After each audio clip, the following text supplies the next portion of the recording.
우리 양안이 열린 거린의 나눔 네 번째 말씀을 나눕니다. 오늘 말씀은 거의 결론부에 해당되는, 그러나 너무나 주옥같이 귀한 거린의 나눔입니다.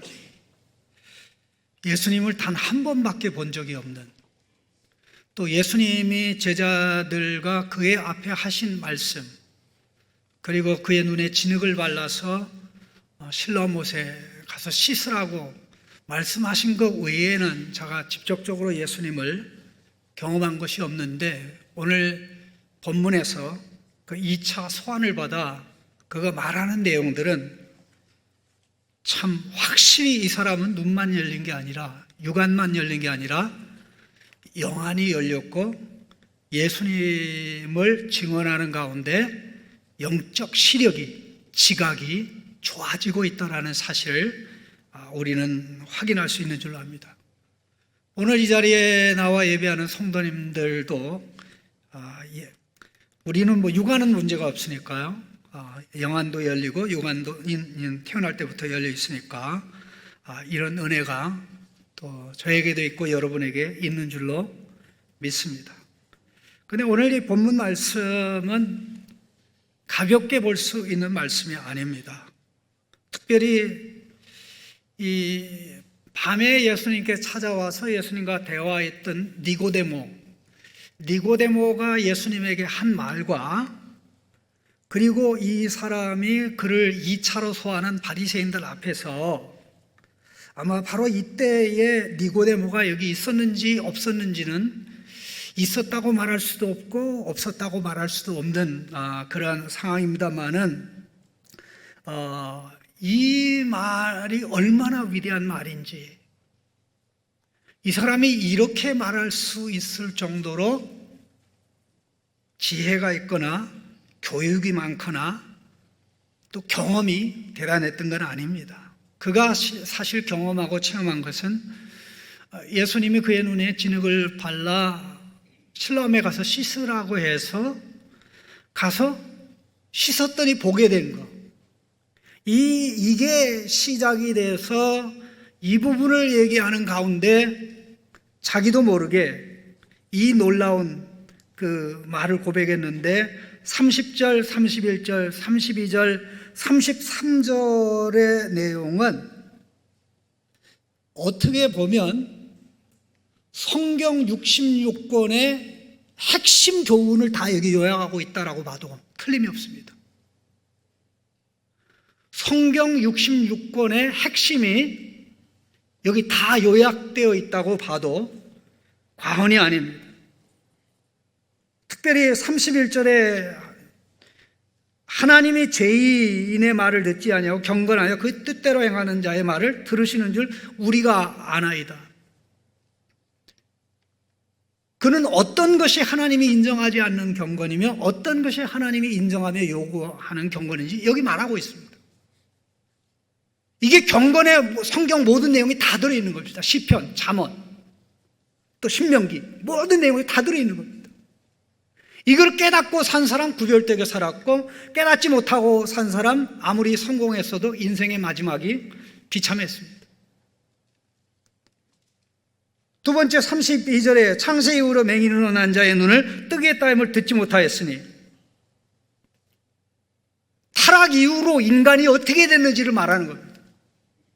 타락 이후로 인간이 영적인 맹인으로 태어나서 살아가는데, 그런 맹인의 문제를 해결한 적이 없었다. 인간의 구원과 관련된 그런 내용입니다. 33절은 이 사람이 하나님께로부터 오지 않았으면 아무 일도 할 수 없으리라 하는 이 말씀은 이 땅에 오신 예수님이 하신 모든 일을, 요한복음을 작년부터 계속 듣고 있는데 이 말씀을 딱 보면 이거 예수님의 말이네 이렇게 나옵니다. 예수님의 말이며 성경 전체의 말이다. 어떻게 이런 것이 가능하냐? 이 모든 것의 출발이 체험으로부터 시작합니다. 하나, 순종하는 가운데 순종할 수 있도록 영안이 열렸고, 순종하니까 육안이 열려서 이제 가만히 있지 아니하고 불리한 상황에 예수님을 증거하는 가운데 자기도 모르게 눈이 더 열리고 자기도 모르게 시각이 확대되어 나가는 이 모습, 이것은 이 사람만의 이야기가 아니라 오늘 여기서 예배하는 저와 여러분 모두의 이야기며 우리 모두에게 베풀어 주시는 하나님의 은혜인 줄로 믿습니다. 저는 그렇게 믿습니다. 저는 그렇게 믿습니다. 또 우리 모두가 그렇게 믿어야 되는 줄로 압니다. 그를 두 번째로 소환한 바리새인들은 어떻게든지 이 사람을 주저앉히려고 그랬습니다. 예수님에 의해서 눈이 뜬 이 사람마저도 예수님은 안식을 어기는 사람, 그러니까 죄인이고 하나님에게서 온 사람이 아니다 라는 말을 하기를 원했던 것이죠. 이렇게 예수님의 은혜를 입은 이 사람마저도 예수님에 대해서 좋게 생각하지 않으니까 여러분들 예수님에 대해서 좋게 생각하지 마세요 하는 이러한 작전과 전략을 가지고 나갔었는데 모든 게 다 삐뚤어졌던 것입니다. 그들의 계획대로 되지 아니했던 것입니다. 특별히 오늘 이 말씀은 간단히 제가 오늘로 전달하기에는 너무나 크고 놀라운 어마어마한 말씀이기 때문에 오늘은 세 내용 중에 한 부분만, 특별히 31절 첫 번째 부분, 무엇이 경건이 아니고 무엇이 경건인지, 하나님이 인정하지 않는 경건, 하나님은 죄인을 듣지 않으신다. 하나님이 인정하는 경건, 경건하여 그의 뜻대로 행하는 자는 누구든지 하나님이 들으신다. 이러한 말은 제일 먼저 우리가 기억을 해야 될 것은 이 사람의 영안을 열어주고 육안을 열어주는 일을 하신 성령 하나님께서 하신 것입니다. 예수님은 제자들에게 말씀하셨습니다. 너희가 공회 앞에 사람들 앞에 끌려갈 때 무슨 말 할지 두려워하지 마라. 내 아버지의 성령이 너희 가운데 말씀할 것이라고 하였습니다. 그는 아직 예수님의 제자들이 경험하지 못한 것을 먼저 경험한 것입니다. 아직 예수님의 십자가 부활 사건이 이적이기 때문에 성령의 선물을 확보하지 않았지만 예수님이 성령의 선물을 확보할 것을 전제로 해서 구약적 차원의 성령이 역사에서 그의 눈이 열리고 육안도 열리는 역사가 있었음을 보여주는 결정적 구절입니다. 예수님이 니고데모에게 무슨 말씀하셨습니까? 니고데모는 위로부터 다시 나는 것에 대해서 이해하지 못했습니다. 그래서 내가 엄마 뱃속에 들어갔다 다시 나와야 합니까? 라고 얘기하니까 예수님이 바람이 임의로 불매 내가 그 소리를 들어도 어디서 와서 어디로 가는지 알지 못하니 성령으로 난 사람도 다 그러하니라. 이 사람은 자기도 모르게 예수님이 자기를 중심에 두고 제자들에게 얘기하고 또 그 다음에 그에게 얘기한 말씀을 통해서 자기도 모르는 사이에 성령님의 역사로 예수님의 생명을 가진 자로 중생했습니다. 중생하니까 눈이 열린 것입니다. 중생하니까 예수님의 말씀 묻지도 않고 따지도 않고 왜 다른 맹인들은 현장에서 치유했는데 왜 나를 고생시키세요? 내가 거지라고 깔보는 겁니까? 그렇게 얼마든지 물을 수도 있는데 그렇게 하지 않냐고 그냥 순종하는 가운데 육안도 열려서 더 나아가서 이 엄청난 일을 예수님이 안 계신 가운데 자기 좌우에는 자기를 뒤로하는 사람이 아무도 없는 가운데 마치 이것은 삶의 현장에서 예수 체험한 사람이 반대하는 사람이 있음에도 불구하고 여러분이 예수님에 대해서 어떤 생각하고 어떤 주관을 가지고 있는지 모르지만 그분이 내 인생을 바꾼 것만은 확실합니다. 그분이 내 인생을 의미 있게 가치 있게 지금 살아가는 삶이 후회하지 않는 삶이 되도록 생각하면 생각할수록 그분 때문에 내 인생이 행복하다라고 말하는 그것을 가능하도록 성령님이 그에게만 역사하는 것이 아니라 오늘 우리에게도 역사하고 우리에게도 그런 변화의 역사를 체험하도록 하시는 줄로 믿습니다. 그런데 이 사람만 변화되는 역사가 일어난 게 아니라 이 사람에게만 기적이 일어난 게 아니라 또 다른 기적이 하나 더 일어났습니다. 그 기적이 어떤 기적이냐면요, 30절에 언급된 기적입니다. 30절 같이 읽겠습니다. 오늘 30절도 읽어야 되는데 30절 같이 읽어보겠습니다. 그 사람이 대답하여 이르되 이상하다. 이 사람이 내 눈을 뜨게 하였으되 당신들은 그가 어디서 왔는지 알지 못하는도다. 이게 이상해 그런 말이 아니고요, 원문을 제가 읽어드리겠습니다. 원문을 읽어드리겠습니다. 이 일 안에 그 이상한 것이 있으니 이 일 안에 그 놀라운 것이 있어요. 여기서 그 놀라운 것, 이상한 것은 기적을 표현할 때 사용하는 말입니다. 원더, 영어로는 원더 혹은 마블러스, 이 기적을 표현할 때 사용되는 단어이고 이에 대한 반응이 놀랍다 하는 것도 기적에 대한 반응으로 똑같은 단어가 사용이 됩니다. 이 안에 그 놀라운 일이, 다시 말하면 기적의 놀라움이 있으니 당신들이 그가 어디서 왔는지 모른다는 것이고, 그게 하나입니다. 그리고 또 하나는 그분이 내 눈을 열어주었다는 것입니다. 그러니까 이 사람의 눈이 열린 것은 좋은 기적이고, 그 사람들이 이것을 받아들이지 않고 예수님을 죄인 취급하고 예수님을 배척하고 어떻게 하든지 예수님 나쁜 분이라고 하는 이것은 오히려 이 사건을 통해서 그들의 영안이 더 어두워지고 그들의 영안이 거짓에 사로잡혀 있는 사실을 말씀하고 있는 것입니다. 빛을 거부하는데 어찌 빛 속에 살 수 있겠습니까? 생명을 거부하는데 어떻게 생명 속에 거할 수 있습니까?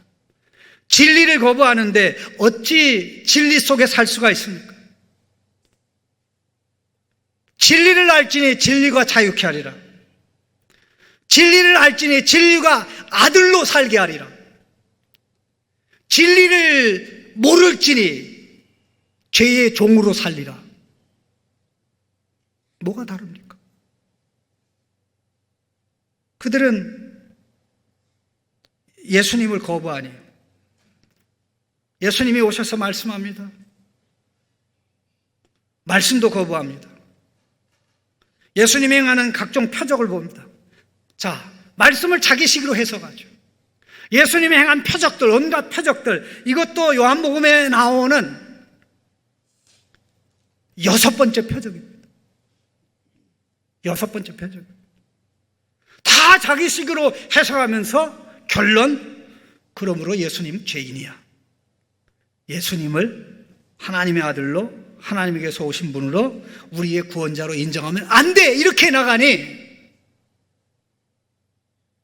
예수님이 없었으면,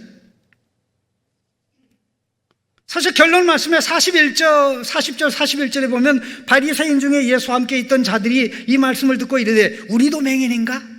야, 예수님이 우리 보고 맹인이래. 야, 너 나 보여 안 보여? 보이는데 너 보고 맹인이래. 나보고 맹인이래. 예수님 41절에 이르시되 너희가 맹인이 되었더라면 죄가 없으려니와, 너희가 맹인이었더라면 죄가 없으려니와 본다고 하니 너희 죄가 그대로 있느니라. 죄 문제를 해결하러 오신 예수님을 죄인이라고 취급하면 어쩌자는 겁니까?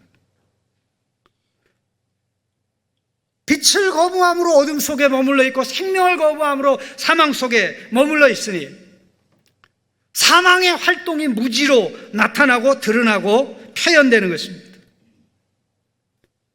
결과적으로 그들이 이 길을 끝까지 간 결과 어떻게 했습니까? 생명의 주 예수 그리스도를 십자가에 달아 죽이지 않았습니까? 베드로가 오순절 이후에 성전 마당에 모인 사람들에게 뭐라고 외쳤습니까? 사도행전 3장 15절 16절에 이렇게 되어 있습니다. 생명의 주를 죽였도다. 그러나 하나님이 죽은 자 가운데서 그를 살리셨으니 우리가 이 일의 증인이라. 이런 말씀을 하면서 17절에 이런 말씀이 나옵니다. 형제들아, 너희가 알지 못하여서 그리하였으며 너희 관리들도 그리한 줄 아노라. 무식해서 예수님 죽였다는 것입니다. 몰라서. 근데 그들이 모른다고 하나요? 예수님이 죄인인지 아닌지 모릅니다. 예수님이 안식을 어겼는지 안 어긴지 모릅니다. 우리는 이해 한계가 있습니다. 그렇게 하지 않아요.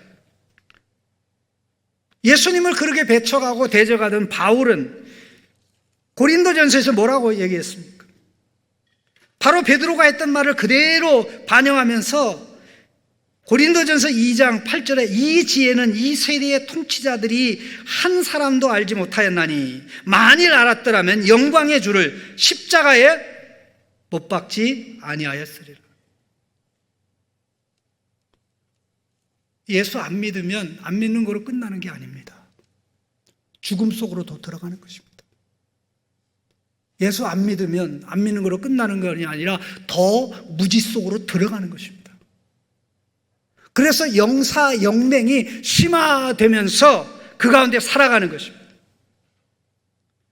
그것을 해결할 수 있는 방법은 우리에게 없습니다.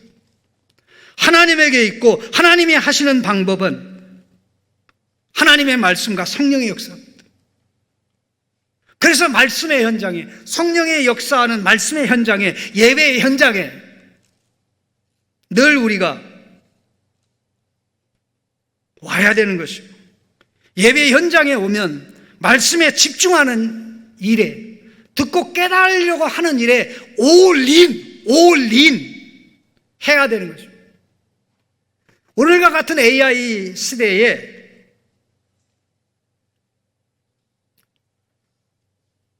모든 전문가들이 하나로 얘기하는 게 있습니다. All you need is attention. 당신이 필요한 전부는 집중이다. All you need is attention. 당신이 필요한 전부는 집중이다. 하나님 말씀 들으려고, 깨달으려고 집중할 때 성령님이 깨닫게 하시고 죽은 자는 살아나게 하시고 또 고침받아야 될 부분은 고침이 일어나는 역사가 일어나는 현장에 예배 현장, 예배의 시간인 줄로 믿습니다. 지금도 이 일은 우리에게 일어나고 있고 우리를 통해서 일어나고 있습니다. 이 사람이 이런 말을 할 때 이 내용을 다 알았다는 게 아닙니다. 시간이 지나가고 나서 이거는 내가 한 게 아니라 나를 변화시킨 성령님이 하신 거네. 나중에 더 배우면서 그 성령님이 예수 믿는 내 안에 계시고 성령님을 통해서 예수님이 내 안에 계시고 예수님을 통해서 예수님의 아버지, 나의 아버지가 계시네, 이르게 되면서 그렇구나, 그렇게 깨달음으로 나가게 되는 것입니다. 31절 말씀을 주목해 보십시다. 31절 말씀은 경건의 핵심을 요약한다고 그랬습니다. 신약구약 우리 같이 한번 읽어보겠습니다. 하나님이 죄인의 말을 듣지 아니하시고 경건하여 그의 뜻대로 행하는 자의 말은 들으시는 줄을 우리가 아나이다. 자, 먼저 우리가 아나이다. 여기 우리는 누구를 가르치는 겁니까? 이 현장에 이 사람 하나밖에 없어요. 그를 치조하는 바리새인들은 우리는 그 사람이 죄인인 줄 아노라 그랬습니다. 바로 그 앞부분에서 우리는 그 사람이 어디서 왔는지 모른다고 그랬어요. 모세는 알지만 그분이 어디 왔는지 모른다. 29절에 우리는 모세는 알지만 그 사람이 어디 왔는지 모른다. 그러면서 그가 대답하기를 30절에 그가 어디서 왔는지 여러분이 모르는 게 이상하다. 당신들은 예수님에 대해서 이렇게 생각하지만 우리는, 이 사람은 마치 지금 12제자에 예수 믿는 사람에 의해서 둘러싸인 것처럼, 예수님과 하나 된 것처럼, 성령님과 하나 된 것처럼 우리는, 그러니까 이 고백이 이 사람만의 고백이 아니라 예수 믿는 우리 모두의 고백이어야 함을 말씀하는 겁니다. 예수님은 니고데모에게 말했습니다. 우리는 본 것을 증언한다. 그런데 너희가 믿지 않는다 그랬습니다. 베드로가 얘기했습니다. 우리가 네게로 가리까. 주님께서는 하나님의 거룩하신 자인 줄을 우리가 믿나이다 그랬습니다. 우리. 이것은 개인의 고백이 아니라 모든 성도의, 예수 믿는 우리 모두의 고백, 해야 될 고백, 또 하는 고백이어야 함을 말씀하는 것입니다. 원문을 그대로 읽어주시면 이렇게 되어 있습니다. 원래 여기 보면 이 작은 글씨로 되어 있죠. 원문대로 읽어주면 이렇게 되어 있습니다. 죄인들을 하나님이 듣지 아니하시고, 죄인들을 하나님이 듣지 아니하시고 경건하여 그의 뜻대로 행하는 자는 누구든지 그 사람을 들으시는 줄을 우리가 아나이다. 자, 이 말씀을 정리해 보십시다. 뭐가 하나님이 인정하지 않는 경건입니까? 죄인의 삶을 살아가면서 죄에서 돌이킬 기회를 줬는데도 돌이키지 않는 자들의 기도와 간구, 하나님이 들어주시지 않습니다. 여기서 말하는 죄인들은 단지 죄를 짓기 때문에 죄인이 아니라 죄에서 돌이킬 기회를 주시는데 그것이 죄가 아니라고 고집하고 그것이 죄가 아니라고 주장하면서 돌이키지 못하고 하나님의 역사를 거부하는 사람들을 가르칩니다. 우리는 성경의 이 사람의 이야기가 성경의 전체를 어떻게 요약하는지를 너무나 놀라울 정도로 알고 있습니다. 에서에 대해서 잘 아시지 않습니까? 아버지 이삭이, 야, 내가 죽을 날이 얼마 안 됐으니까 너 좀 사냥해서 고기를 좀 요리해라. 그럼 내가 먹고 마음껏 장자의 복을 주리라 하지 않았습니까? 그런데 자기가 사냥해서 요리해 와서 아버지에게 가져왔을 때 어떤 일이 벌어졌습니까? 이미 동생이 자기의 이름으로 장자의 복을 뺏어간 것을 알았습니다. 그때 어떻게 합니까? 울죠. 울고 불고 난리가 났습니다. 아버지, 소리를 지르면서 닭똥 같은 눈물을 흘리면서 아버지여 내게 축복하소서, 내게도 그리하소서. 히브리서 기자는 이것을 해석하기를 이렇게 히브리서 12장 16절 17절에 이렇게 나옵니다. 음행하는 자와 혹 한 그릇 음식을 위하여 장자의 명분을 판 에서와 같이 망령된 자가 없도록 살피라. 너희가 아는 바와 같이 읽겠습니다. 너희가 아는 바와 같이 그가 그 후에 축복을 이어받으려고 눈물을 흘리며 구하되 버림받아 회개할 기회를 얻지 못하였느니라.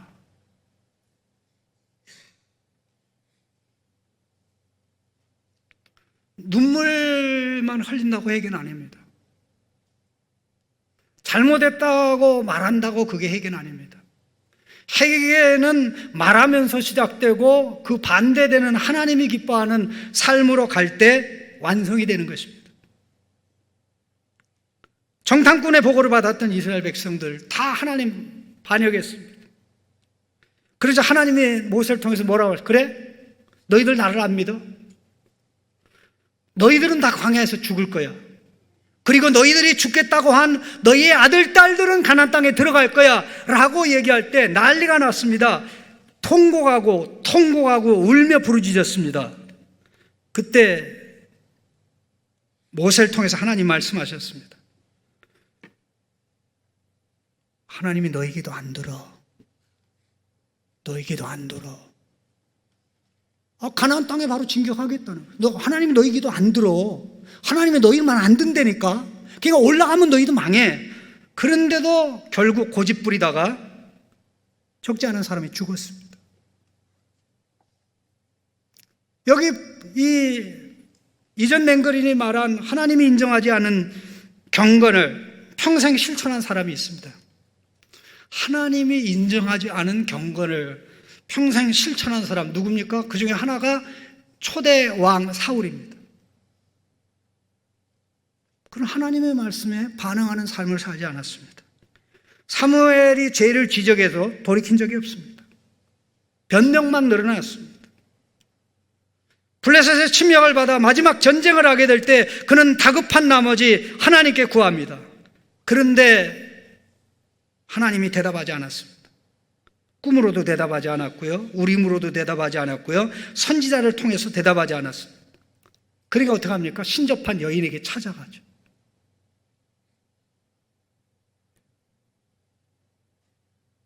하나님은 마음의 죄를 품고 살아가는 사람들의 기도를, 간청을, 그들이 절박하게 부르짖고 호소하는 그 기도를 어떤 경우에도 듣지 않으십니다. 제 한두 개를 두고 얘기하는 삶의 방향이 어느 방향, 하나님이 기뻐하는 방향이냐 정반대냐, 그런 거죠. 잠언 1장 마지막 절에는 이런 말씀이 있습니다. 너무나 잘 아시는 내용입니다. 1장 27절 30절입니다.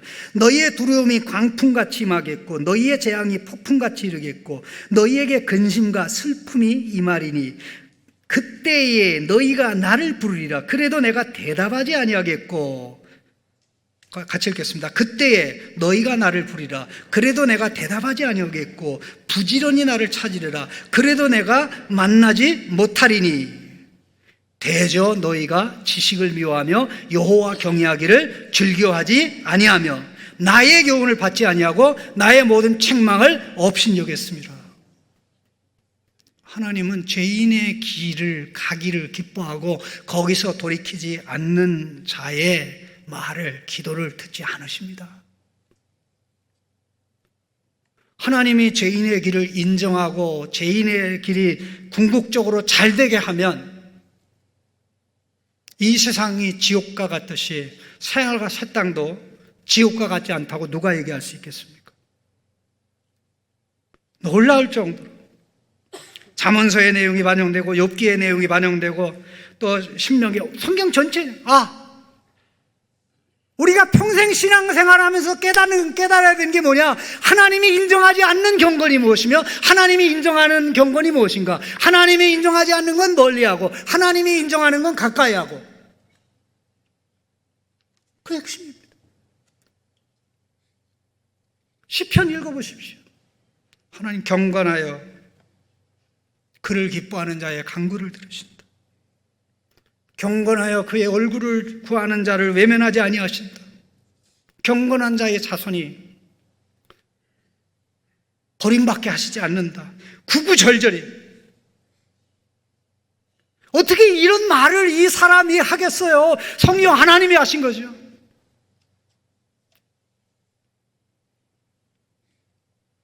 이 말씀 가만히 보십시오. 하나님이 인정하는 경건은 어떤 경건입니까? 경건하여 그의 뜻대로 행하는 자. 이게 말씀이 누구든지, 많이 배웠든 적게 배웠든, 남자든 여자든 어른이든 아이든 상관없이 누구든지 경건하여 그의 뜻대로 행하는 자, 그 사람을 받으신다, 이렇게 되죠. 그럼 가만히 생각해 보시죠. 예수님이 뭘 가르쳤습니까? 말씀대로 사는 자가 하나님의 자녀임을 가르쳤습니다. 나더러 주여 주여 하는 자마다 천국에 들어갈 것이 아니요 하늘 계신 내 아버지의 뜻대로 행하는 자야 들어가리라, 그렇게 말씀했습니다. 불법을 행하는 자들아 내가 모르니 떠나가라. 마지막 날에 그렇게 말씀한다고 그랬습니다. 그런데 요한복음에서, 공간복음도 마찬가지고 요한복음에서 예수님은 어떤 분입니까? 예수님은 한 번도 나는 경건한 자라고 말한 적이 없어요. 그러나 그럼에도 불구하고 예수님은 항상 하나님 아버지의 뜻만 행하셨습니다. 요한복음에 하나님의 뜻이라는 단어가 여러 번 나오는데 전부 다 예수님과 관련되어 있어요. 나의 양식은 나를 보내신 이의 뜻을 행하며 그 일을 온전히 이루는 것이니라. 수가성이가 이렇게 말씀했습니다. 5장 30절에는 내가 아무것도 스스로 할 수 없노라. 듣는 대로 심판하지 하노니 나는 나의 뜻대로 하지 않고 나를 보내신 이의 뜻대로 하려 함으로 내 심판이 의롭다 그랬습니다. 6장 38절에는 내가 하늘로부터 내려온 것은 내 뜻을 행하려 함이요 나를 보내신 이의 뜻을 행하려 함이니라. 40절에도 내 아버지의 뜻은 나를 아들을 보고 믿는 자마다 영생을 얻는 이것이니 마지막 날에 내가 이를 다시 살리리라. 경건에, 여기서 말하는 경건에 완벽하게 맞는 분이 한 분 있는데 바로 우리를 구원하기 위해 오신 예수님입니다. 예수님입니다. 예수님 안에서 그래서 제 문제가 해결될 수 있고 예수님 안에서 우리에게 부족한 의가 공급되어서 그 의를 가지고 순종으로 나아갈 수 있는 것입니다. 그러니 얼마나 놀랐습니까?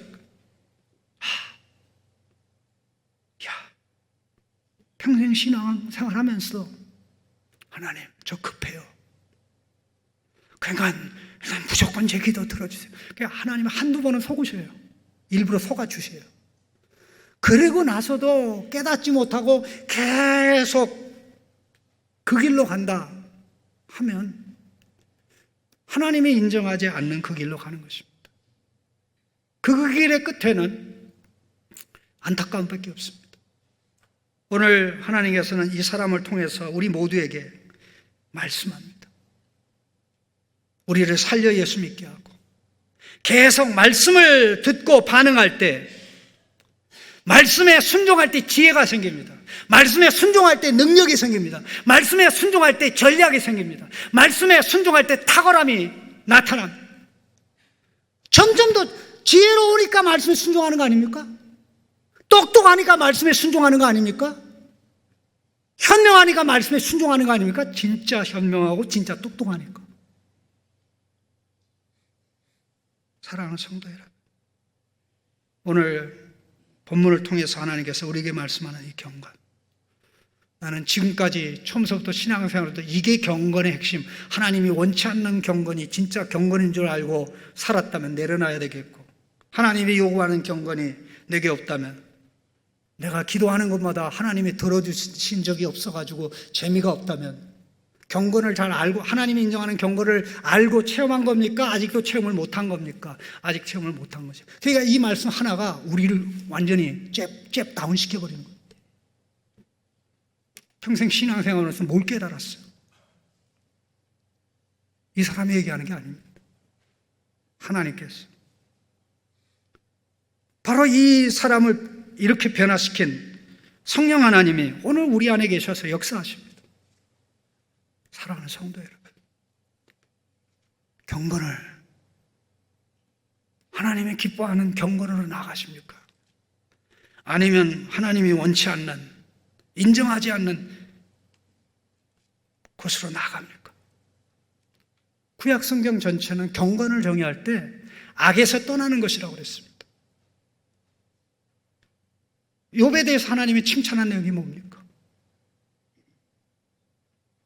정직하고 순전하여 그와 같이 악에서 떠난 자 없느니라.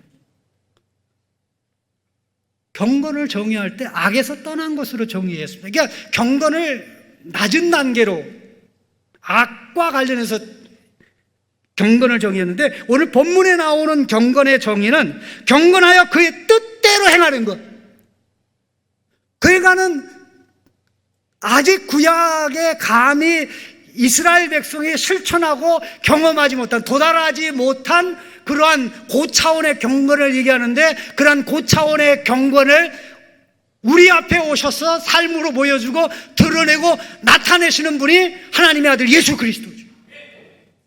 그래서 이 말씀이 위대하고 놀라운 말씀이고, 그 놀라운 말씀을 가지고 우리를 변화시키는 역사를 우리 안에 계신 성령님이 말씀을 통해서 하시는 겁니다. 그래서 말씀 나눔이 중요한 겁니다. 제대로 깨닫고 깨달음을 나누고. 그래서 계속 이게 깨달음이 첫 번째 눈뭉치와 같은 겁니다. 이거 계속 돌리면 눈뭉치가 커지듯이 우리가 깨달음이 아닌 불평의 눈뭉치를 한번 돌려보세요. 점점 커져요. 그 불평에 의해서 첫 번째 희생자가 본인 자신이 됩니다. 그건 하나님이 기뻐하는 경건이 아니죠. 하나님, 이 사람에게는 성령의 예비적인 역사가 있었고 나중에 예수님의 십자가 부활로 말미암아 성령이 주어졌는데, 오늘 우리는 예수님의 십자가 부활에 가는 성령 선물을 받아서 살아갑니다. 그래서 말씀을 깨닫고 깨달으려고 집중하고 난 다음에 깨달아지기 때문에 기도하고, 그렇기 때문에 체험한 것을 현장에 가서 가족과 이웃과 나누게 될 때 살아날 사람은 살아나고 변화되는 역사가 우리에게도 있는 것입니다. 이런 은혜가 우리에게, 우리 가정에, 자녀들에게 있기를 예수님의 이름으로 축복합니다.